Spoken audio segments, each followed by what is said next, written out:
Bonsoir à toutes et à tous et ravi de vous retrouver comme tous les soirs sur Média TV dans 60 minutes pour comprendre. Nous sommes le vendredi 12 février et vous le savez, pendant 60 minutes, nous allons essayer de mieux comprendre ce qui fait l'actualité nationale et internationale. Nous le faisons en votre compagnie. N'hésitez pas à réagir sur les réseaux sociaux, sur la page Facebook de Média TV ou sur le compte Twitter de l'émission sur le hashtag 60MPC. Les invités qui ont accepté d'être avec moi ce soir sont Monsieur Mohamed Bourahim, vous êtes adjoint au maire de Casablanca. Merci d'avoir répondu à notre invitation. Et Monsieur Rachid Haouch, vous êtes vice-président de l'Association des architectes paysagistes marocains. Elle s'étend sur 786 km², concentre une population de plus de 4 millions d'habitants et chaque jour, ce sont 1 500 000 voitures qui se concentrent dans des bouchons interminables. Je parle bien sûr de Casablanca, une métropole tentaculaire qui n'en finit pas de grandir et avec elle, tous les problèmes qui se posent quant à sa gestion, voirie, infrastructure, circulation, logement, services publics, préservation du patrimoine. Les défis que doit relever la capitale économique du royaume sont très nombreux. Comment s'est construite Casablanca et selon quels principes? Comment a-t-on géré l'explosion démographique et toutes ses conséquences? Quels grands chantiers attendent la nouvelle équipe municipale et comment vont-ils être mis en œuvre? Casablanca, une métropole ingérable, point d'interrogation, ça sera le titre de l'émission de ce soir. Alors messieurs, ce qu'on va essayer de comprendre ce soir, c'est vrai que c'est un vaste sujet, on ne va pas essayer en une heure de comprendre exactement, de voir tous les aspects de Casablanca, parce que c'est une métropole absolument gigantesque et qui s'étend de plus en plus. Est-ce qu'on peut revenir tout simplement à la genèse, savoir comment, quelle orientation et de quelle manière avait été pensée Casablanca? Oui, Casablanca, en fait, c'est une métropole, je veux dire, du XXe siècle, hein, donc c'est une métropole moderne. Elle a été conçue, on peut dire, par général. Donc c'est une ville, de genèse sécuritaire. C'est-à-dire, quand vous prenez Casablanca, c'est une ville semi-radio-concentrique où tous les axes convergent vers la Médina. Et ces axes-là, c'était effectivement pour mater la rébellion qui était à l'intérieur de la Médina. Et quand vous voyez l'ensemble des axes, c'est là où on a parsemé toutes les casernes. La dernière caserne, c'est le parc de la Ligue arabe, effectivement, qui a été transformé en parc dernièrement, dans les années 20-30. Donc, le site de Casablanca, si vous voulez, c'est un territoire du fleuve Bouskoura. C'est ça le problème de cette ville-là, c'est qu'il est vraiment installé sur un site inondable. Malgré qu'aujourd'hui, on est en train de faire la déviation du supercollecteur, moi je peux dire qu'il reste encore effectivement tributaire de l'inondabilité de l'ensemble de son site, parce que le coefficient d'imperméabilisation des sols est très très important. On a bétonné pendant un siècle la ville et on continue à la bétonner sans effectivement mettre des garde-fous, des ralentisseurs en matière effectivement de pluie et autres, des toitures végétalisées qui permettent d'intercepter la pluie. Et puis vous avez aussi la dernière pluie des années 2010 qui a fait que tous les garages sont inondés. Question centrale, c'est parce qu'effectivement on a construit les entrées de garage à partir des chaussées pour gagner un étage. Je veux dire, c'est-à-dire, on a 5 sujet, ça aussi, parce que ça pose toute la question de savoir, de manière légale aussi, d'un point de vue juridique, comment se passe tout ça. Mais c'est vrai que là, on a tendance tout le temps à oublier que Casablanca est bâti sur de l'eau. On s'en est rendu compte lorsque le Twin Center a été construit. Ça a duré des années. Et on s'est rendu compte que c'était finalement un gros lac au fur et à mesure. Et tout à fait. C'est-à-dire, ce qu'il faut aussi retenir, c'est que Casablanca, c'est quand même une série de sources. Les Youn. Vous avez Ain Barja, Ain l'Ermitage, Ain Diab, mais on a seulement enterré ces sources. Et la nappe phréatique, il est un peu, superficiel. Donc à chaque fois qu'il y a un excédent d'eau, automatiquement il y a l'inondabilité de l'ensemble du site. Donc ça c'est la première genèse. C'est-à-dire on aurait dû faire une étude d'impact. Au début du XXe siècle, on n'aurait pas construit Casablanca sur son site tel qu'il est conçu aujourd'hui. Donc la ville nouvelle, si vous voulez, qui a été construite, on peut dire la ville européenne, c'est toujours une histoire d'un coup parti au niveau Casablanca. C'est une série, effectivement, d'événements qui ont fait que Casablanca a été construite, donc sur le modèle de l'urbanisme de l'urgence. Donc comme je dis, basé sur l'urbanisme sécuritaire, qui s'est transformé par les suites en urbanisme de l'urgence. Et on y est encore. Hein. Et on est toujours. Depuis un siècle. On va en parler de l'urbanisme de l'urgence, parce qu'on en a justement parlé avec la nouvelle loi sur la VFA il y a quelques jours, de quelle manière finalement a été pensé tout le développement et la mise en place de conurbation tout autour de Casablanca. Si Bourahim, vous êtes adjoint au maire de Casablanca, nouvelle équipe à la tête de Casablanca, on sait toutes les attentes que ça concentre, que ça cristallise autour d'une nouvelle équipe. Lorsque vous avez pris poste, vous êtes Casablancais d'origine déjà? Bon, ben voilà, vous êtes Casablancais, donc vous connaissez cette ville. Est-ce qu'on peut, d'un point de vue, juste pour revenir aux fondamentaux, on n'a pas l'habitude de parler de Casablanca en la découpant en arrondissements, en sachant exactement qu'est-ce qu'elle contient pour les Casablancais qui y vivent, quand on a la tête dans le guidon. Est-ce que Casablanca, c'est quoi, hein, quand un étranger vient vous demander, comment vous la présentez? D'abord, Casablanca, c'est un mini-Maroc. Donc, et bon, malheureusement, Casablanca a subi beaucoup de changements. Donc, ça a toujours été un laboratoire d'expérience pour les services centraux. Donc, Casablanca, c'était une seule préfecture. Donc, après la charte communale de 1976, donc, on a créé 5 municipalités, 5 communes. Donc, après 81, on a créé d'autres préfectures et on est passé en 83-82 à 27 communes. Donc, après, on a créé la communauté urbaine pour s'occuper, soi-disant, des grands projets communs entre les différentes communes. Donc, et en 2003, donc, il y a l'unité de la ville qui est venue, donc, avec un seul conseil municipal et 16 arrondissements. Donc, dans 30 ans, donc, il y a beaucoup de changements de point de vue administratif qui ont été réalisés à Casablanca. Ce qui a bien sûr donné une ville à 2 vitesses. Donc vous avez Casablanca, il y a des atouts. Donc Casablanca, c'est 19,12% du PIB, c'est 33% de l'emploi dans l'industrie, c'est 4,2 millions d'habitants, c'est 31% des unités industrielles au Maroc. Mais il y a aussi des dysfonctionnements. Donc il y a 10,4% du taux de chômage, il y a 12% de la population qui est concentrée sur 0,6% de la superficie et il n'y a que 45% du taux d'épuration des eaux usées. Il y a un chiffre, qui est quand même assez éloquent et qu'on a bien vu, c'est 45% de l'espace est occupé par les villas qui n'occupent que 5% de la population. Au niveau de Casablanca, c'est quand même, c'est un chiffre que lorsqu'on lit ce chiffre, c'est quand même assez impressionnant. Oui, il est impressionnant, mais il y a une demande quand même de villas très importante au niveau de Casablanca. Vous savez que le dernier plan d'aménagement de Pinceau, il a densifié le centre, c'est-à-dire il a rasé complètement les villas, on les transforme en excusez-moi, juste pour qu'on voit bien, le Casablanca, ou le grand Casablanca, quand on parle de Casablanca, où est-ce que ça s'arrête? Parce que maintenant, on ne sait plus où ça s'arrête. La commune de Casablanca, c'est les 16 arrondissements. Ouais. Donc si vous voulez, c'est à la limite de Hay Hassani, Ain Choq, Moulay Rachid El-Harawiyin, Sidi Atman, Sidi Moumen, El Ghoulam et Bornossi. Et vous avez 3 préfectures. Il y a la préfecture de Mohammedia. Le Harawiyin, c'est la limite. Le Harawiyin, c'est en 2. Il y a une partie qui est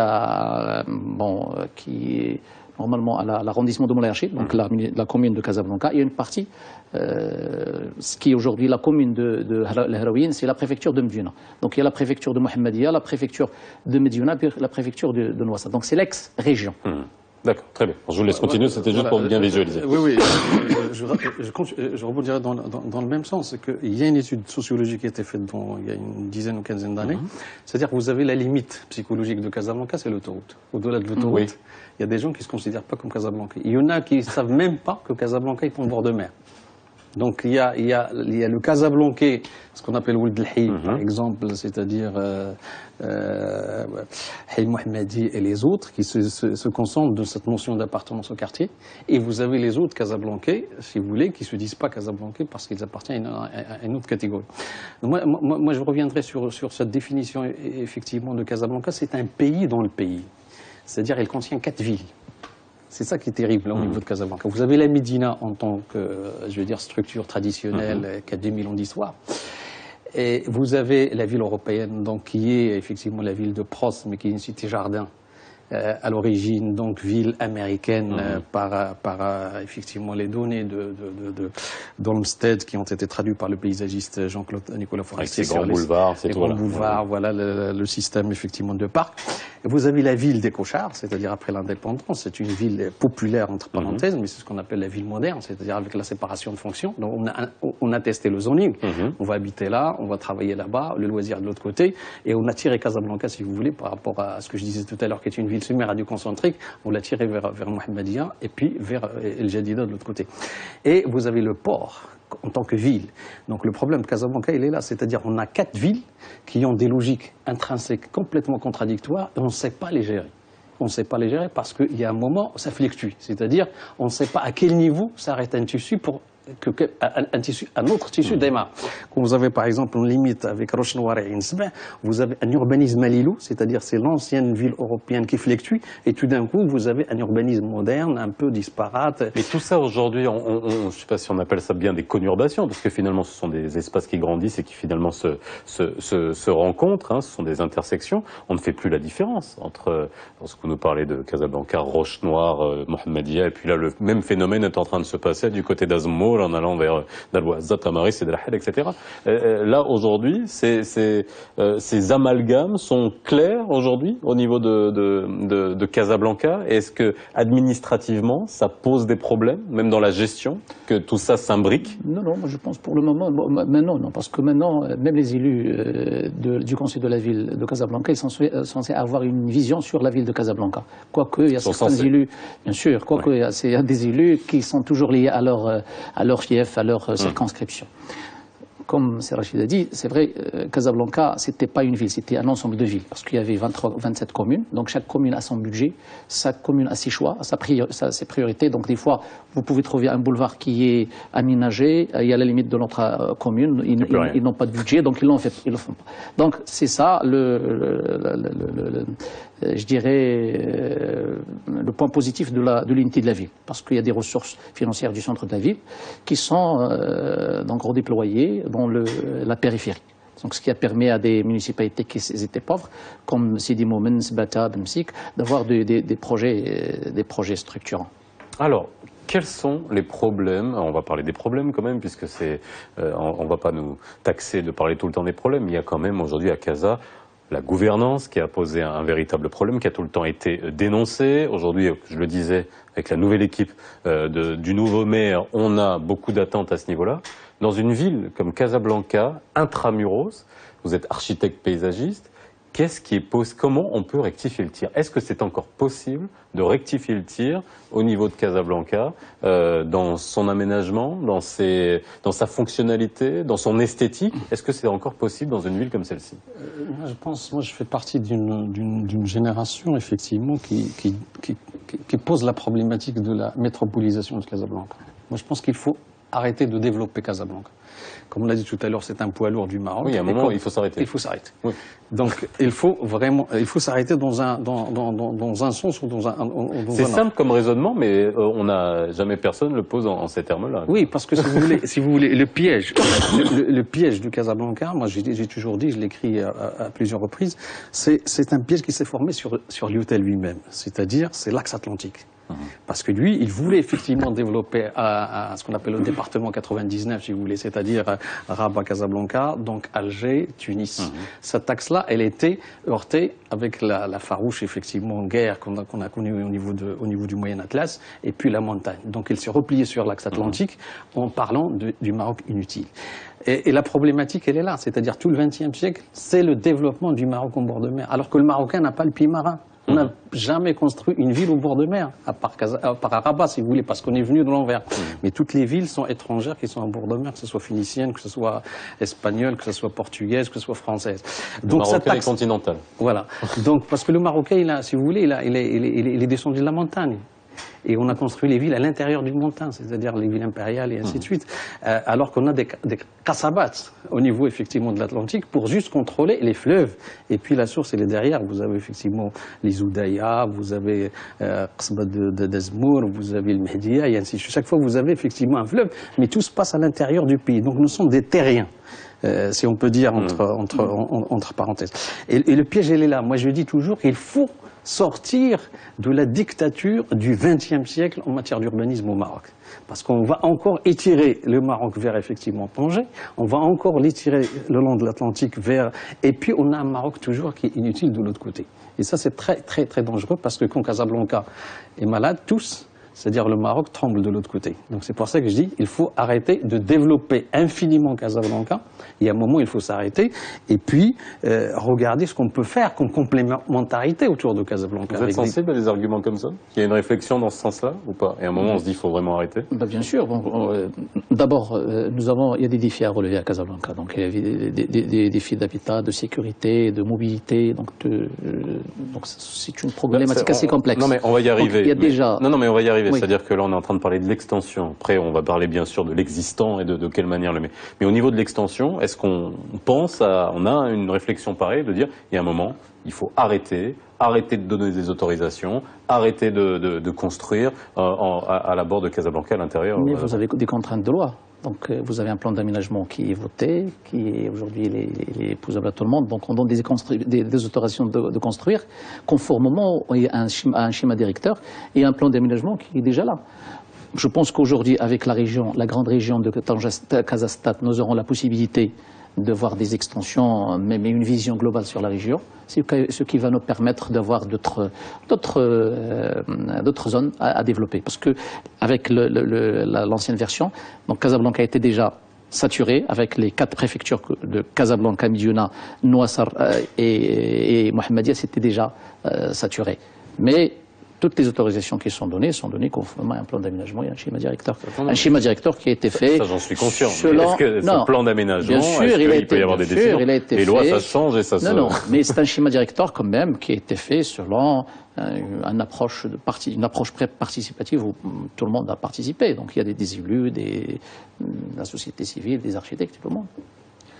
Moi, j'ajouterais effectivement une chose très importante. La même problématique a été posée à Paris et à Londres. C'est-à-dire on a évidé Paris, on a construit les villes nouvelles tout autour, et la même chose s'est produite effectivement à Londres. On a carrément délogé les grandes industries à l'intérieur pour tertialiser Londres. Moi je pense qu'il faut évider Casablanca de toute son industrie, parce que c'est un facteur effectivement de pollution énorme. Et vous savez, il faut tertialiser Casablanca. Et puis, ça commence déjà dans la tête effectivement de certains, entrepreneurs qui sont allés à Hedswelm, à côté, effectivement, parce que c'est infernal de rester à l'intérieur de la ville. Donc, vous savez qu'on construit, par exemple, on crée un emploi sur 10 mètres carrés de bureau. Oui. Alors, le même emploi, on le crée sur 100 mètres carrés d'usine. Et vous avez la pression qui est aujourd'hui de la tertialisation de Casablanca, on le voit au niveau Roche-Noire, on le voit la tertialisation qui commence à phagocyter effectivement, Rinsbeh. Donc il y a un moment, quand je dis il faut arrêter, c'est-à-dire, il ne faut plus installer des entreprises attractives de main-d'œuvre à bon marché. Donc il faut aller à la campagne et installer ces entreprises-là, et puis aller petit à petit vers la tertialisation de la ville. C'est ça, effectivement, le fait de dire arrêtez de développer Casablanca dans la logique, un peu dans le schéma du XXe siècle. Donc le XXIe siècle, c'est un siècle, effectivement, où la problématique environnementale est cruciale, et elle pose effectivement les 5 piliers de l'environnement, dont on parla tout à l'heure. Ça veut dire l'éco-gestion en matière écologique de l'ensemble du territoire. Vous savez, en matière écologique, au-delà de 100 000 habitants, un quartier est ingérable. En termes écologiques. Donc, alors imaginez une métropole, effectivement, vous avez une sigma de quartiers qui sont complètement, effectivement, amorphes. Donc, ça pose le deuxième pilier de l'environnement, c'est l'éco-gestion des déchets. On en parla tout à l'heure. Après, vous avez l'éco-gestion, effectivement, en matière écologique de l'ensemble de l'énergie. Et vous avez l'éco-gestion de l'eau, qui est très importante. L'ensemble, j'ai parlé tout à l'heure, l'ensemble de la flotte qui tombe sur Casablanca, et doit vers la mer. C'est l'équivalent de 50 hectares sur une profondeur de 3 mètres, qui part à la mer chaque année, une fois qu'on a la pluie. Ça fait de l'eau.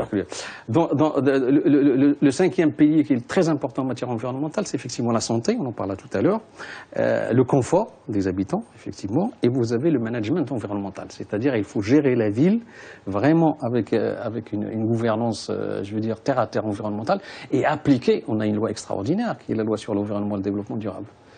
Mais on a parlé tout à l'heure.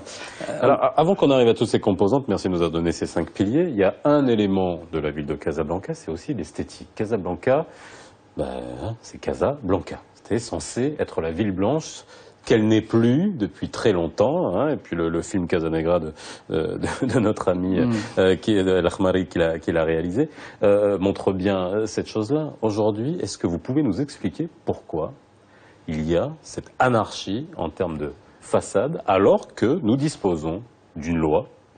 On a bien une loi ou un code ou je sais une règle urbanistique et un arrêté municipal d'abord. Un arrêté municipal, voilà, qui impose que toutes les façades soient blanches à Casablanca. C'est vrai ou pas? Blanche et grise. Blanche et grise. Oui. C'est vrai. Oui, bien sûr. D'accord. D'ailleurs, C'est pas le cas. c'est un ancien arrêté que nous avons mis à jour il y a, je pense, en 2014, en 2013. Oui. Donc, oui, c'est vrai. Donc, alors, quel est le problème? Donc, non. Bon, d'abord, Casablanca, comme vous avez dit, donc il y a de l'art déco, il y a un arrêté municipal que tout le monde doit respecter. Donc, toutes les façades doivent être qui n'est pas respecté. Et grises. D'accord. Aujourd'hui, il y a la société Casa Patrimoine, donc c'est une SDL qui a été créée pour veiller justement, pour suivre tous ces projets-là, puisque justement Casablanca va être la candidate pour le patrimoine de l'UNESCO. D'accord. Donc il y a tout un travail qui se fait maintenant avec Casa Patrimoine. Donc l'arrêté municipal, il y a certains arrondissements où on a effectivement suivi donc tout le monde a commencé à peindre les façades. Il y a un problème de moyens aussi. Il y a des quartiers populaires où les citoyens n'ont pas les moyens pour peindre les façades. Parce que ce sont des résidences en copropriété. On n'est pas en train de parler, ce sont depuis des années où il y a des immeubles qui sont construits au vu au-dessus de tout le monde. Ce ne sont pas des quartiers populaires. On voit des immeubles qui sont avec des façades qui ne correspondent absolument pas à l'alignement. Je vous donne des exemples. À Bernossi, par exemple, à Bernossi, il y a un grand effort qui a été fait par la préfecture de Bernossi. Et il y a une bonne partie des façades qui ont été refaites par les couleurs. Vous parlez de Bernossi. Parlons de Casa Intramuros avec des... Non, mais moi, je veux juste essayer de comprendre pourquoi des règles ne sont pas appliquées, tout simplement. Des règles. Est-ce que vous êtes architecte paysagiste? Est-ce que je suis architecte aussi, en tant que, je veux dire, en complément d'architecte paysagiste, je suis architecte, je suis assez sensible effectivement à cette notion effectivement d'identité de la ville. Donc, qu'on arrive à faire respecter à Marrakech? Oui. Et pas à Casa. Il y a une dérive, si vous voulez, par rapport... Vous savez que le premier plan d'aménagement du monde, c'est celui de Casablanca. Et à partir de ce plan d'aménagement, il y a une dérive au niveau, effectivement, de la règle, au niveau de Casablanca. Ça veut dire tout simplement qu'aujourd'hui, il y a une dictature, entre parenthèses, de la promotion immobilière. Comme je dis tout à l'heure, c'est toujours l'urbanisme de l'urgence qui prime. Et vous avez une espèce d'accumulation de plans d'aménagement et de règles et à chaque fois, on rectifie la règle pour un intérêt ou un autre. Je vous donne l'exemple. Par exemple, avant, on réglementait et le seuil et la hauteur au niveau des plans d'aménagement et effectivement la couleur. C'est-à-dire il y a un géomètre de la ville qui arrive et c'est lui qui implante effectivement le bâtiment et puis les 4 bornes, ils sont opposables au tiers. Aujourd'hui, il n'y a plus cette logique-là. Donc les gens, comme je dis tout à l'heure, ils commencent les bâtiments à partir de la chaussée au niveau de l'entrée de garage pour gagner 1 mètre, pour faire la mezzanine et autres. Donc il y a une dérive réglementaire qui est très importante. Deuxièmement, c'est une ville, comme on a dit, c'est Bourahel qui est très importante, c'est-à-dire en matière d'expérimentation, que ce soit architectural et que ce soit effectivement, je veux dire, urbanistique. Parce que nous avions un système de parc qu'on a perdu. À l'instar de New York, de Philadelphie, de Paris, de Bruxelles. Donc Casablanca, il a perdu ça. Qu'est-ce que c'est qu'un système de parc? C'est-à-dire, la ville de Casablanca, comme je disais tout à l'heure, elle était construite sur 2 boulevards, c'est tout. C'est-à-dire, c'est le boulevard périphérique. Tiens, on avait un boulevard périphérique, on a perdu. Et deuxièmement, on avait, parce qu'on revient au niveau de la problématique de la circulation à ce niveau-là. Et on avait un système de parc qui existe malgré lui. C'est le boulevard Moulay Youssef qui allait de la mer à la mer et qui est abandonné. Donc à chaque fois qu'on fait un plan d'aménagement, on va déroger à cette règle-là, si vous voulez, en matière de cité-jardin, donc on va la mettre de côté. En matière effectivement architecturale, art déco, on va la mettre de côté. Et vous savez, le dernier, il y a 2 ou 3 ans, qu'on a démoli le symbole de l'architecture, l'art déco à Casablanca, qui est la Villa Cadet. Qu'est-ce que c'est Cadet? Cadet, c'est vraiment quelqu'un qui a passé toute sa vie à comprendre la structure de la Médina, l'Oriane et ainsi de suite. Il a construit une villa vraiment modèle, et on est venu, et puis on l'a détruit, parce que le plan d'aménagement ne réglemente pas, si vous voulez, le bâtiment, il réglemente une zone. Donc c'est ça qui est problématique par rapport à ces dérives-là. Et vous avez les hauteurs, effectivement, qui ont fluctué pendant pratiquement tout le XXe siècle. Alors, donc aujourd'hui, on voit bien, alors soit c'est la réglementation qui s'adapte au bon vouloir, finalement, à des objectifs, à des intérêts qui primaient, c'est ça, aujourd'hui, qui façonnent la figure de Casablanca? Ça va continuer. On va parler des espaces verts aussi. Il y a une réglementation normalement qui doit imposer à tout nouveau projet un pourcentage d'espaces verts sur la superficie. Ça aussi, est-ce que c'est une règle qui est respectée? Vous savez, il y a un plan, comme je vous ai dit, un plan d'aménagement. Donc le plan d'aménagement, il est fait sur la base de justement une réglementation. Il y a d'abord la loi de l'urbanisme. Il y a la vision et la stratégie du schéma directeur de la ville et de la région. Donc, il y a tous les normes des espaces verts, de voies, ont été respectées dans les plans d'aménagement. Donc, pour les autorisations de construire. Non, Alors, attendez, il faut comprendre. Attendez. Oui, non, mais j'essaie de comprendre. Non, je vous explique, mais quand vous bien dites sûr. tout est respecté, c'est-à-dire que ce qu'on voit aujourd'hui était voulu. Ça veut dire qu'un promoteur aujourd'hui ne peut pas construire sur un espace vert. C'est ça. Donc il y a un espace vert prévu dans le plan d'aménagement, on peut le construire. Aujourd'hui, on ne peut plus. On ne peut plus avoir de dérogation sur des voies d'aménagement ou sur des espaces verts. C'est ça. Reste maintenant la réalisation des espaces verts. On va en parler. Il y a des projets, je veux dire, qui sont en cours, que ce soit dans les espaces verts, dans les grands jardins, parcs de la Ligue arabe ou du zoo de Heinsberg, ou même de la verdure de l'autoroute, de la périphérie. Donc aujourd'hui, il y a un projet, donc les travaux sont déjà entamés. Donc je pense en fin 2016, ils vont être terminés. Donc il y aura un aménagement de toute l'autoroute urbaine, de l'OCP jusqu'à la sortie de Sidi Barnossi. Donc il y a des projets qui sont en cours, on en parlera. Alors, moi, je veux juste arrêter sur l'espace vert, parce qu'on a parlé d'esthétique, on a parlé des façades, et les espaces verts, c'est important, parce que c'est aussi une demande des Casablancais qui ont l'impression d'étouffer. Les espaces verts, je vois que le ratio, c'est moins d'1 mètre carré par habitant. C'est très simple à comprendre. Comme je dis tout à l'heure, c'est une cité-jardin. Ça veut dire, on fait d'abord son jardin, et après, comme les Anglais, on fait d'abord son jardin, et après, ça met. C'était une cité. C'était une cité-jardin. Et je reviens aussi à l'histoire, c'est que nous, les Marocains, nous sommes amnésiques.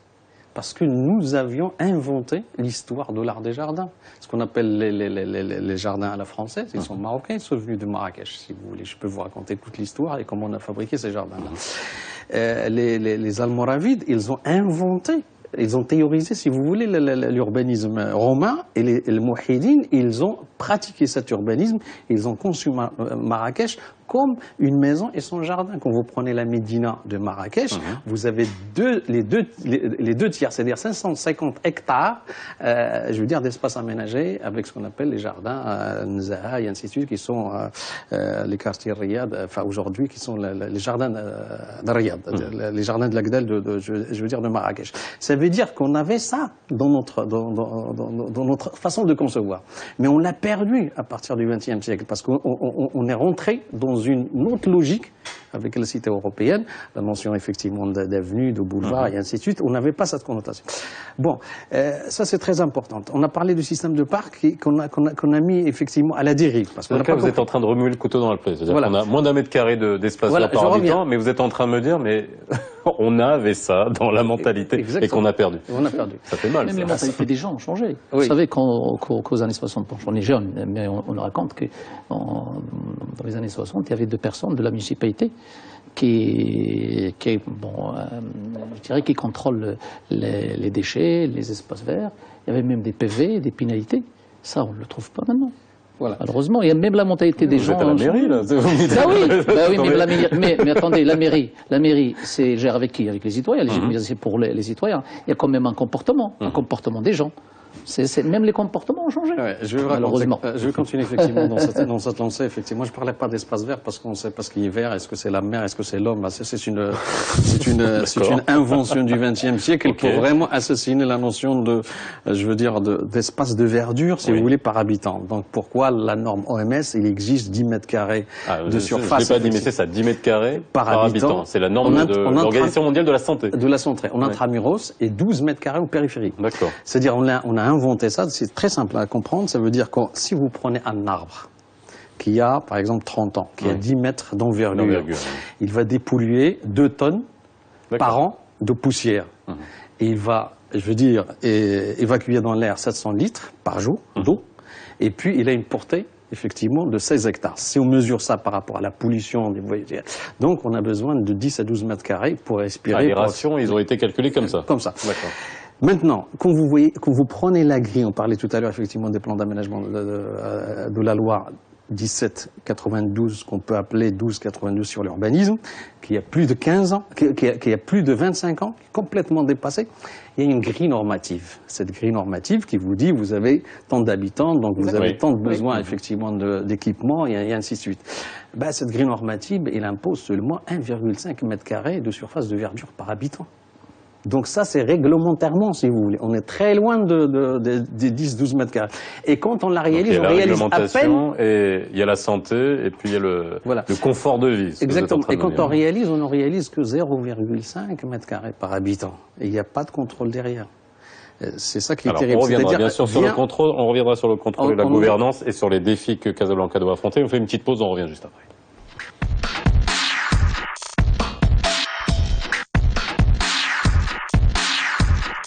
Casablanca, une métropole ingérable. On pourrait dire de Casablanca que quand on y arrive, on pleure deux fois. C'est comme dans Bienvenue chez les Ch'tis, une fois en arrivant et une fois en partant. C'est-à-dire que on la déteste et on l'adore. C'est ce que les Casablancais. C'est une ville adorable. Ce que les Casablancais disent. Alors on a parlé des espaces verts. C'est vrai que là, on se pose la question également. Je vous ai posé une question tout à l'heure de savoir comment aujourd'hui, est-ce qu'il est possible, si on décide aujourd'hui de restructurer Casablanca à l'intérieur. C'est plus possible dans une ville comme celle-ci, d'essayer d'arranger les choses, que ce soit en termes d'esthétique, que ce soit en termes d'harmonisation. Est-ce que c'est possible? Bon, il y a un plan d'aménagement. D'ailleurs, les plans d'aménagement des arrondissements, donc je pense, ils sont votés en 2013-2014. Donc aujourd'hui, bon, il y a plusieurs choses, plusieurs remarques qui ont été prises en considération dans ces plans d'aménagement. Donc, même le côté industriel dont il a parlé M. Serrachid tout à l'heure. Donc, il y a des zones industrielles qui étaient normalement en centre de ville, qui ne sont plus des zones industrielles, qui se sont transformées en zones, soit en zones d'activité des zones de bureaux ou en zones d'habitation.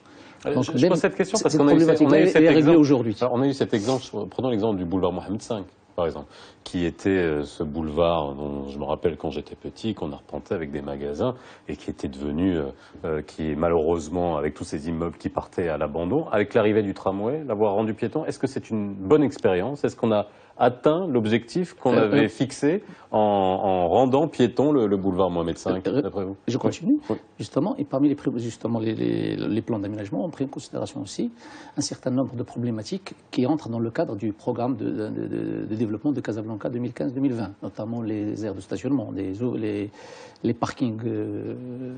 Ils sont aujourd'hui à des zones qui sont réservées aux parkings dans le plan d'aménagement, chose qui n'était pas dans les anciens plans d'aménagement. Moi, effectivement, je continue dans cette logique un petit peu de dire pourquoi ça ne va pas à Casablanca et peut-on espérer effectivement trouver autre chose. Il y a un problème juridique énorme parce qu'on parlait souvent de ce plan d'aménagement, mais le plan d'aménagement est complètement dépassé. Et tous les plans d'aménagement, moi je n'ai fait 5 à Casablanca. J'arrive pas à avoir une réponse à ma question avant que vous arriviez, parce que vous m'opposez le plan d'aménagement. Là, je vous parle vraiment de l'existant. Là, on peut rien faire. Le boulevard Mohamed V, tout ce qui est construit, Mère Sultan, on ne peut pas aménager grand-chose. Est-ce qu'on peut modifier ça? Tout à fait, j'y viens. C'est-à-dire, au jour d'aujourd'hui, par exemple, Paris, il était comme Casablanca, effectivement, dans les années 80, en matière, effectivement, de parc et jardin, si vous voulez. Elle avait 1 mètre carré par habitant. Ouais. Mais elle a mis en place une loi qui s'appelle le droit de préemption urbain, c'est-à-dire on va privilégier la collectivité quand un terrain est vacant. Ou bien il est mis effectivement à la vente. Alors ça c'est une notion qui nous manque cruellement. Exactement, ça veut dire que la collectivité elle a le droit d'acheter effectivement au prix coûtant avant la mise en spéculation de ce terrain-là.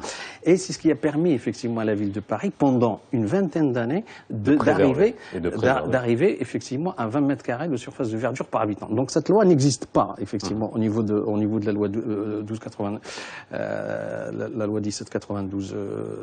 Donc la problématique, il est là. Vous savez qu'on n'a réalisé que 17% de surface de verdure par habitant qui était dans l'ancien plan d'aménagement, que 17%, ou bien 15 à 17%.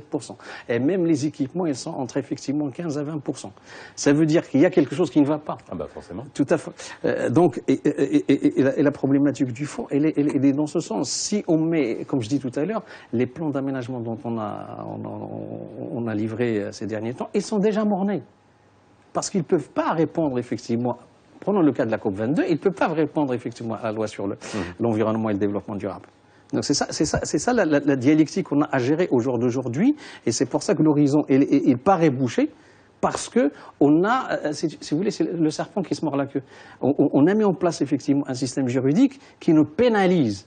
Alors que, regardez par exemple tout ce qui s'est passé depuis 96 jusqu'à nos jours, depuis 92, on a commencé à nous comptabiliser, on nous comptait un petit peu, parce qu'on est en matière d'urbanisme un peu récent au niveau de la réflexion. Ce qui s'est passé, c'est que au jour d'aujourd'hui, si vous voulez, toute l'évolution de l'urbanisme, elle est basée sur cette logique-là de spéculation, si vous voulez. On a mis en place des dérogations colossal. Quand on dit dérogation, ça veut dire qu'on va déroger à la règle. Donc quand on déroge à la règle, personne n'impose effectivement un contrôle de l'autre côté. 17% de réalisation des plans d'aménagement, notamment en termes d'espace. Oui. Alors vous, depuis le début de l'émission, est-ce que je comprends? Vous répondez en nous disant on respecte le plan d'aménagement, on respecte le plan d'aménagement. Mais quand vous entendez ça, que finalement on n'arrive même pas à respecter ce qu'il y a dans les plans d'aménagement. Non, les plans d'aménagement c'est une loi, parce qu'aujourd'hui, il y a des contraintes réglementaires et de loi. Quand vous avez un plan d'aménagement qui est voté, c'est une loi. Donc la commune, quelles sont les prérogatives de la commune aujourd'hui pour l'application et la réalisation des plans d'aménagement? Ce sont les autorisations de construction et la réalisation des équipements prévus dans le plan d'aménagement. Donc en matière d'autorisation de construction, donc les communes délivrent les autorisations de construction conformément au plan d'aménagement, sauf s'il y a des dérogations, alors que les dérogations aujourd'hui sont arrêtées. Dans toutes les zones, les arrondissements où les plans d'aménagement sont publiés au bulletin officiel, donc il n'y a plus de dérogation.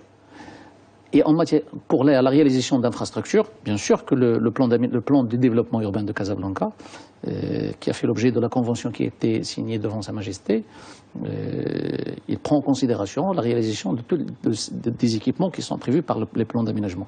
Donc d'abord, c'est un plan de développement axé sur 3 axes stratégiques. Donc il y a l'axe des infrastructures, il y a l'axe de la qualité de vie, de l'animation culturelle et sportive, et il y a l'attractivité économique. Donc c'est un projet, comme vous le savez, de 33 milliards de dirhams. Donc il y a 27 milliards sur les 33 milliards qui est réservé à la mobilité, ce qui est aujourd'hui, je pense que la principale problématique de la ville de Casablanca, c'est la mobilité en général.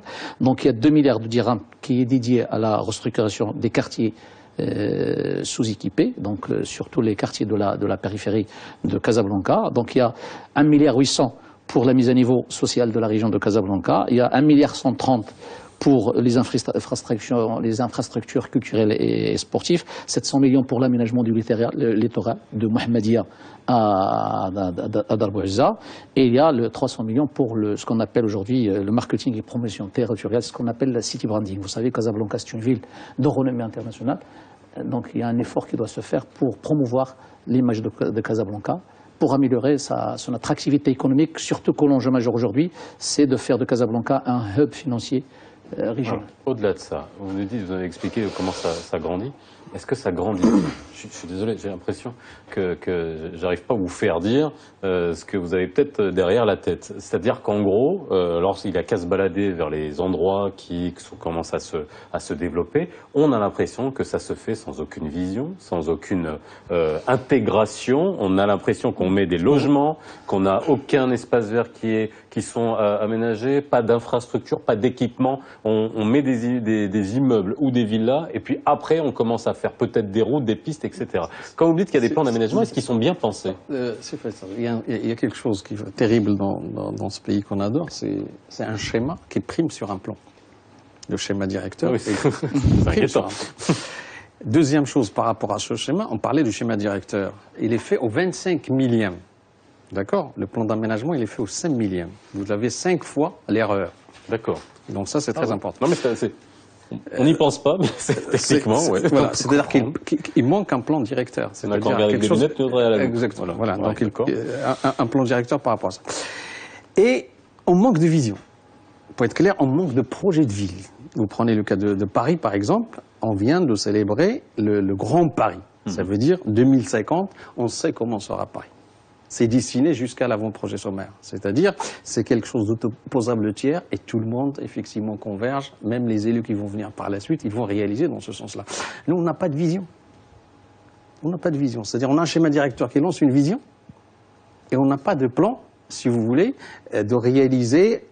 C'est toujours, j'en ai parlé tout à l'heure, c'est toujours l'urbanisme de l'urgence qu'on est en train de faire. Donc on n'a pas 2 ans de vision, on a 2 ans, 4 ans de vision, on n'en a pas. Alors qu'on aurait dû faire effectivement poser la problématique de développement de Casablanca sur 50 ans. Comment sera Casablanca sur 50 ans? Mais en dessin. Pas en schéma, on va être là, on va tirer des zones, on va faire ceci, cela. Il faut dessiner les choses comme effectivement dans l'ancien temps, comme on voit dans les grandes métropoles. Je vous donne un exemple très très très simple. Au jour d'aujourd'hui, on a lancé effectivement la première ligne de tramway. D'accord? Qu'est-ce que c'est qu'un tramway? C'est un facteur de développement. C'est-à-dire, c'est une locomotive de développement. Mais le paradoxe, c'est qu'on l'a aménagé de façade à façade. On a nié le côté développement, effectivement, du tramway. Il passait devant des bidonvilles. Et vous avez effectivement l'aménagement juste de façade à façade. Alors qu'on aurait dû, si vous voulez, prendre une zone de chalandise de 500 mètres autour effectivement des stations et régler le problème d'intégrabilité effectivement de cette ligne extraordinaire. Deuxième chose par rapport à cette ligne de tramway, si vous voulez, c'est qu'on a encore nié l'histoire de Casablanca comme ville semi-radio-concentrique et on lui a opposé, on l'a inventé par effectivement une ligne de tramway qui l'a contredit. Ça veut dire, vous prenez le boulevard Zarqtoli, vous avez la ligne de tramway qui vient perpendiculaire, d'où les bouchons.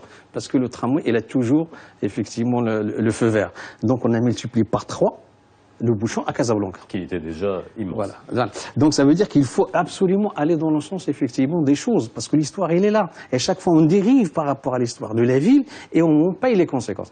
On parlait, effectivement, de la mobilité. C'est pour ça que je vous repose pour la 4e fois la question.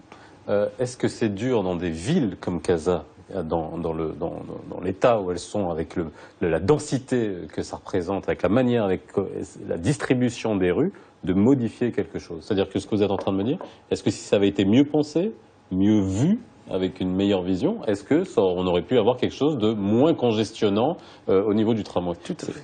Ça a déjà existé, on a déjà des benchmarks par ailleurs de villes qui étaient déjà denses et qui ont connu des réaménagements, je prends l'exemple de Lyon où il y a des boulevards qui ont changé complètement de direction, qui sont devenus en sens unique à un moment donné et qui ont tout d'un coup réglé énormément de problèmes juste avec ce point d'intelligence. Bien sûr, bien sûr, c'est normal. En matière de mobilité urbaine, il y a une stratégie aujourd'hui, il y a une vision. Bien sûr, je vous ai dit, il y a 27 milliards de dirhams qui est dédié à la réponse aux problématiques de la mobilité.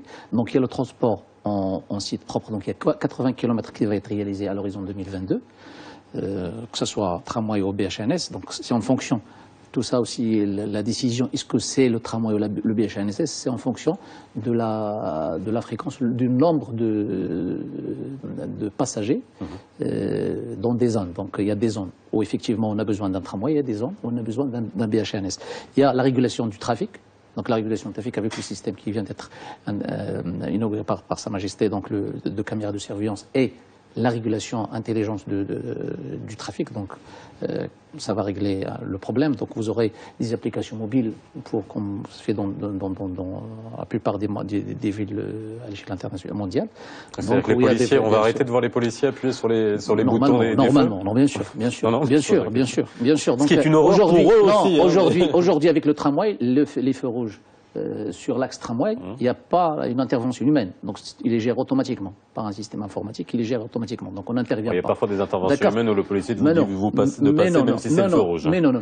Il y a un centre de commande. Il y a un centre de commande central qui gère tous les feux rouges du tramway. Donc il y a le stationnement aujourd'hui, il y a 400 millions de dirhams qui est dédié à la réalisation des parkings, que ce soit en ouvrage. Il y a 2 aujourd'hui qui sont réalisés par Casa Aménagement. Il y a 950 places sur le boulevard Rachidé et 200 places sur le boulevard Hassan II.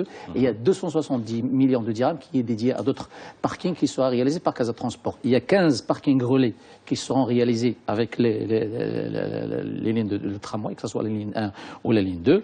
Donc il y a les trimés aussi. Il y a le trimé de Mouahidine, donc, qui va arriver à la boulevard des Phares, passer à côté de la marina.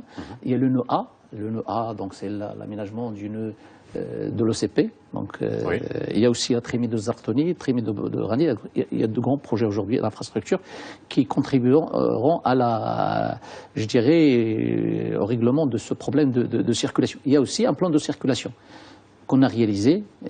Donc il y a des réunions techniques aujourd'hui pour le mettre en œuvre. Et il y a une étude de stationnement qui va définir le besoin de stationnement à Casablanca, que ce soit stationnement sur voirie ou stationnement en ouvrage. Et nous avons la société, une SDL, donc qui entre dans la bonne gouvernance. Donc ce sont des outils qui ont été créés par la ville. Donc ce sont des sociétés de développement local qui s'occuperont de la réalisation de projets. Donc Casa Développement aujourd'hui, elle est en charge de moderniser le secteur du stationnement à Casablanca. Alors, en parlant de la circulation, je vais voir votre voilà. sur la donc il y a une vision, il y a une stratégie, il y a une vision. Ouais. Moi, aujourd'hui, je suis effectivement assez critique par rapport à ce qui se passe au niveau du plan de déplacement urbain de Casablanca, parce qu'on n'a pas compris l'histoire de Casablanca en matière de trame urbaine qui se met radioconcentrique. Vous prenez le cas de Paris, vous avez effectivement le périphérique, vous avez la A87 et ainsi de suite. On rayonnait autour de la ville. Et Casablanca, qui est effectivement sur radioconcentrique, on rayonnait pas autour on avait un boulevard périphérique qu'on a bien perdu. On l'a saucissonné en 3 parties, c'est-à-dire boulevard Zartoni, la Résistance et Émile Zola. Alors moi, je préconise et je propose effectivement. En fait, on avait le boulevard la Western, quoi. Voilà. Non, mais donc moi, je propose un méga-tunnel. Je pèse mes mots, un méga-tunnel qui part effectivement du côté de la mosquée au niveau boulevard Zartoni et qui arrive au niveau d'Émile Zola de l'autre côté. On roulait à... C'est le tunnel de Fourvière. Voilà. On roulait, si vous voulez, à 80 km/h. Et c'est un tube, si vous voulez, on mettait 2 niveaux. C'est-à-dire un niveau voirie, c'est-à-dire 2 fois 2 voies. Pas les tunnels qu'on fait aujourd'hui qui sont irrecevables, hein, parce qu'ils sont en sécurité, parce qu'on met une seule voie. Mais ils ont réglé des problèmes, quoi. Alors, ils ont réglé le problème. Quand il pleut, c'est un autre problème. Quand il y a une panne... Non, vous avez aujourd'hui le tunnel réalisé sur le boulevard La Résistance, c'est 900 mètres linéaires. Il n'y a pas de problème, même s'il pleut. Ah, il est très peu emprunté, celui-là, c'est bizarre. Mais c'est... non, mais le problème, c'est le problème d'une seule voie dans un tunnel qui pose problème. C'est-à-dire, si vous avez une panne, si vous avez l'air d'incendie, c'est fini. Bloque tout. Alors qu'on avait le tunnel, effectivement, sur la mosquée, c'est ça, un tunnel, effectivement, réglementaire. 2 voies. Donc, Mouahidine, le tunnel Mouahidine, donc c'est 2 voies. D'accord, ok. Je reviens par rapport à ça. Donc, imaginez un méga tunnel, si vous voulez, 2 niveaux, tramway, je veux dire métro en bas, et 2 fois 2 voies, effectivement, au niveau de la partie. Et vous libérez complètement la surface du boulevard Zartoni. 45 mètres d'espace planté. Imaginez ça. Mais vous nous avez dit que c'était très difficile. Enfin, bon, on l'a supposé parce qu'il y a de l'eau. C'est possible. Non, c'est faisable. Parce qu'aujourd'hui, vous avez tous les métros, le métro de Moscou, il est effectivement sous la nappe phréatique. Vous avez effectivement Manhattan et on a une belle roche parce que c'est du grès vraiment solide. Ça va résoudre le problème, effectivement, de l'ensemble de la circulation au niveau de Casablanca. 10 milliards de dirhams financés en partie par la hauteur. Moi, je l'ai étudié. Et même quand j'ai fait l'aménagement du boulevard d'Enfa, j'ai prévu, si vous voulez, la notion de trémie, les trémies en changeant effectivement l'ensemble de... Donc ce tunnel-là, avec des bretelles d'accès sur l'ensemble des axes, et ça va... Si on ne pense pas ce problème, si vous voulez, parce qu'une ville semi-radioconcentrique, c'est toujours la problématique de l'effet d'entonnoir. Quelle que soit la trémie qu'on fait, on ne fait que déplacer le problème. C'est-à-dire que vous allez prendre les gens et vous les allez déplacer et vous allez faire créer... Parce qu'on vient tous... Vous savez qu'il passe 150 000 véhicules sur la place des Tuines. Moi, quand j'ai aménagé la place des Tuines avec Boulevard Messina, j'en ai souffert avec le trafic, effectivement. Vous avez un bulldozer qui va mettre un quart d'heure. 150 000 véhicules jour. Ah oui. Voilà. Vous avez aussi un problème du poids des camions poids lourds. Donc le problème est réglé aujourd'hui. Il y a une voie qui est en train d'être qu'on réalise tout au long du port de Casablanca vers la zone de Zneta. Voilà, pour éviter je reviens sur cette voie-là parce que c'est problématique parce qu'on a discuté avec Bourahim tout à l'heure. C'est-à-dire, c'est toujours l'absence de l'homme de l'art.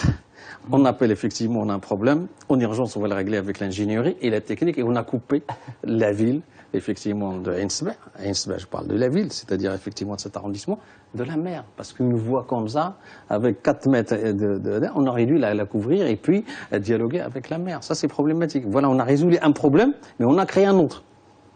Donc, je parle effectivement... Alors, qui réfléchit aujourd'hui, concrètement, pour que chacun qui de nous son regarde. côté. Non, mais aujourd'hui, quand on réfléchit à la ville de Casablanca ou d'autres villes, qui réfléchit? On sait que j'ai eu l'occasion de regarder des réflexions de think tank qui existent sur le développement de la ville de Casablanca, où on amène, on amène des représentants de la mairie de Barcelone, on prend des benchmarks, des expériences, on essaie de voir comment ça fonctionne. Aujourd'hui, qui décide, qui réfléchit? J'imagine qu'il y a un ensemble de métiers, il y a un ensemble d'hommes de l'art, et après, in fine, comment on raisonne? Aujourd'hui, on travaille dans une complémentarité totale avec l'autorité. Donc la mairie de Casablanca et la wilaya de Casablanca.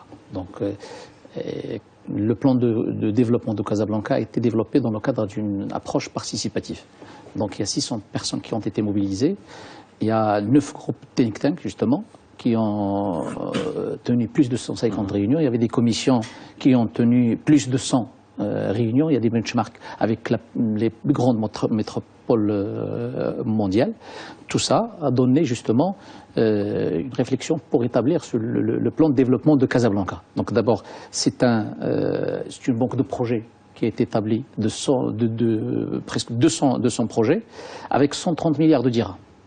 Et il n'y a que 33 milliards de dirhams qui étaient conventionnés. Et le reste, il y a des projets aussi, justement, qui ont été justement imaginés par ces groupes de réflexion, mais qu'on n'a pas encore conventionné, acté, et qu'on n'a pas encore conventionné pour le financement.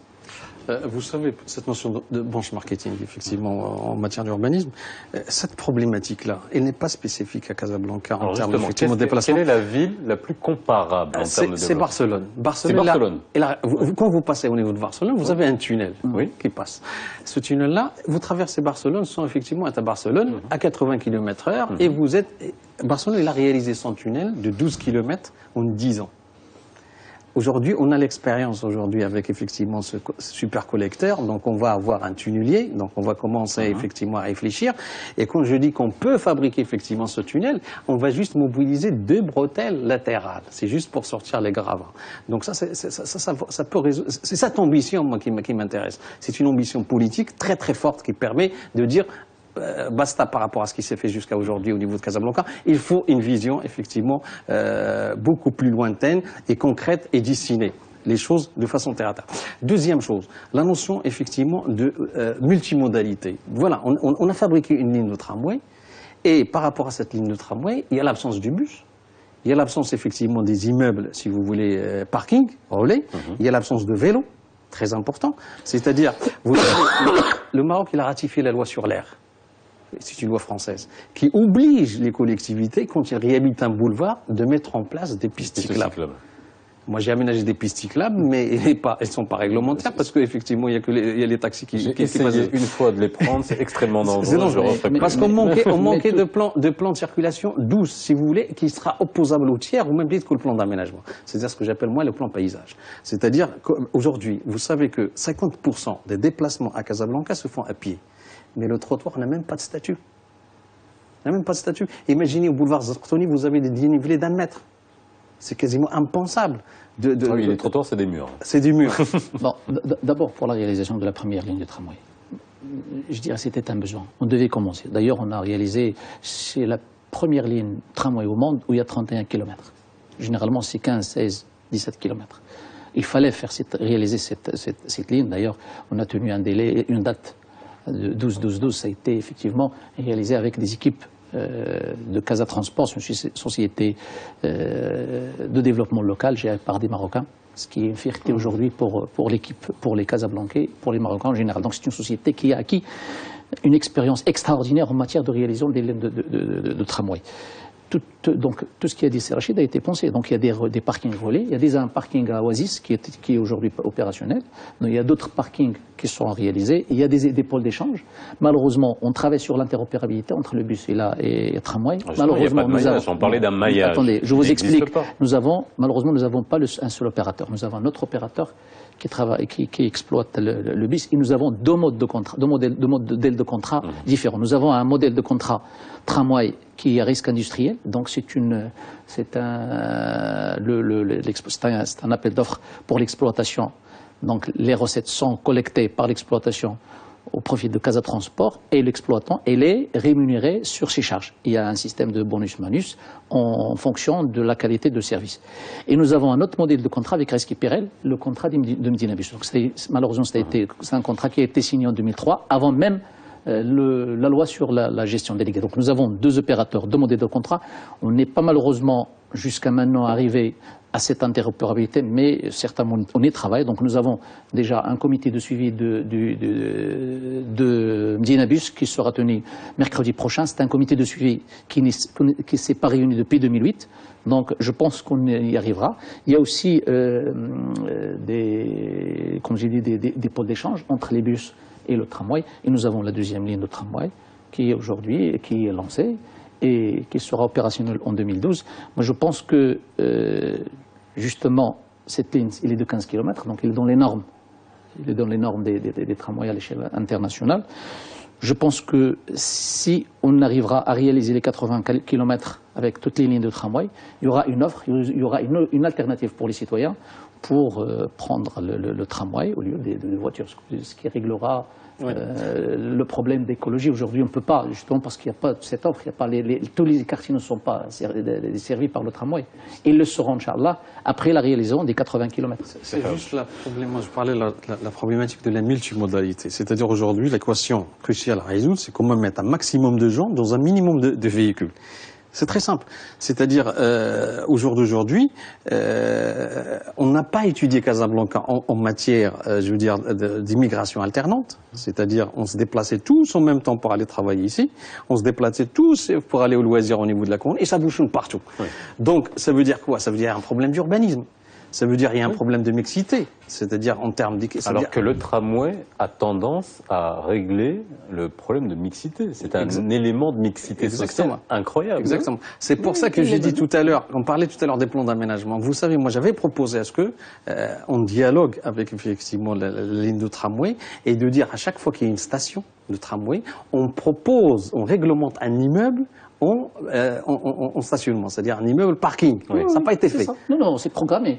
Mais c'est très difficile aujourd'hui de revenir, si vous voulez, pour dire il y a un problème de foncier qu'on est en train de régler. Voilà. Mais il y a là où il n'y a pas de problème de foncier, il y a le parking de l'Oasis, il est déjà opérationnel. Okay. Il y a des gens aujourd'hui... Combien de places parking de l'Oasis?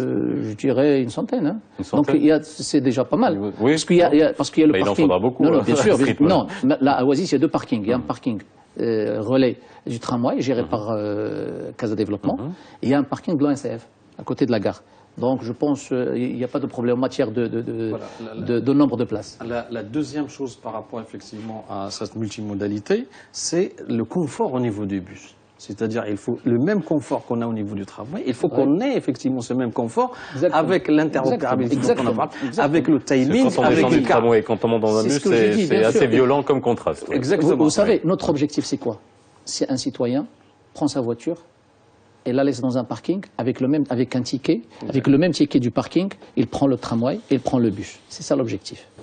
Et troisièmement, par rapport à ça, c'est dans une casa idéale. Mais non, on y travaille. Non, mais on est aujourd'hui. Mais je ne vous jette pas la pierre. Je dis c'est dans une casa idéale. Non, attendez, parce que on a aujourd'hui tous les moyens de les faire. Nous avons un problème avec du bus, on est en train de le régler. C'est ça. Donc on y travaille avec les services centraux. Tout le monde aujourd'hui est conscient, même le délégataire, il est conscient que ce problème-là doit être réglé. Donc le troisième chose qui est très importante, c'est parce qu'il faut une mise à plat de l'ensemble effectivement des moyens de déplacement à Casablanca. Donc on parlait de tramway, les lignes qu'il ne faut pas qu'elles vont effectivement la tram. On a parlé des bus, il faut qu'on parle des couloirs des bus, avec les couloirs effectivement de taxi et avec les pistes cyclables obligatoirement, si vous voulez, parce que vous savez que aujourd'hui les cardiaques à Casablanca ça monte en flèche, les asthmatiques ça monte en flèche, et on a dépassé 3 à 4 fois le seuil d'alerte, si vous voulez, européen en matière de pollution à Casablanca. On a 25% d'asthmatiques à Casablanca. On a encore des choses effectivement à régler dans ce sens-là. Et puisque j'ai parlé tout à l'heure de cette notion de surface de verdure par habitant, la pollution, elle est là. Donc on souffre complètement à ce niveau-là. Donc la problématique cruciale effectivement de résoudre les déplacements à Casablanca va diminuer considérablement la consommation d'énergie, va diminuer effectivement les bouchons, va diminuer l'ensemble. Et imaginez le temps perdu. Un Casablanca, il perd 2 heures par jour dans le moyen de transport. Il faut encourager, à mon avis... l'impact psychologique que ça a, qui n'est pas négligeable sur... Tout à fait. Donc il y a des politiques un peu d'encouragement, c'est-à-dire encourager les gens à laisser leur voiture, le covoiturage, ce que parlait Sebouhel, c'est-à-dire cette notion de complémentarité entre effectivement le taxi, le bus et puis le confort total, pour qu'on ose laisser sa voiture effectivement quelque part et être sécurisé dans ces déplacements-là qui sont très importants. Alors, est-ce qu'on doit être optimiste? Il nous reste vraiment, c'est les dernières minutes de l'émission. Il y a aussi le plan de développement urbain, le PDU, qui a été réalisé en 2003-2004. Donc aujourd'hui, Casa Transport est en train de faire la mise à jour et qui va prendre en considération aussi un certain nombre de problématiques qui entrent dans le cadre du plan de développement urbain et qui va prendre en considération les problèmes à venir en matière de mobilité. Donc il y a d'autres projets qui sont en cours. Donc les projets d'animation culturelle, le Grand Théâtre de Casablanca qui est en construction. Il y a aussi le complexe Mohamed V, et il y a le zoo d'Ain Seba, c'est un projet de 250 millions de dirhams. Mohamed V juste comme ça. Oui, bien sûr, c'est un projet de 220 millions de dirhams aujourd'hui pour refaire. Vous savez que le complexe Mohamed V il a été construit en 83, c'est pour la première fois. Toujours quand on le fait juste la pelouse ou des petits aménagements. Aujourd'hui, on le refait totalement. Quand j'étais petit, j'avais l'impression que le complexe Mohamed V, c'était la sortie de Casa. À l'époque, c'était à peu près ça. Je pense qu'il était sorti de Casa. Moi, je reste un peu aussi sceptique et un peu, je veux dire, critique vis-à-vis du théâtre de Casablanca, parce qu'on a parlé tout à l'heure qu'on n'a pas le droit, effectivement, de substituer un équipement par rapport à un autre équipement. C'est une place. On a besoin de vide à Casablanca. On n'a pas besoin de remplir ce vide-là. On aurait dû aller du côté de la pointe de l'Ain, au côté de la mer, comme à Sydney, par exemple, et faire un théâtre extraordinaire. Et imaginez 3000 personnes, 3000 places de parking qui vont sortir en même temps. Au niveau effectivement de cette centralité, comment sera le bouchon? Là où il y a le tramway avec Bon, écoutez, l'avenir nous le dira, je suis désolé, c'est la dernière, le temps doit rendre l'antenne. Le théâtre municipal, c'est pour ça. Oui, mais je suis obligé de rendre l'antenne. Voilà. Alors, merci à vous d'avoir été avec nous pour mieux comprendre Casablanca. Excellente soirée sur Média TV, la rediffusion à 22h40. Je vous souhaite un excellent week-end et on se retrouve lundi.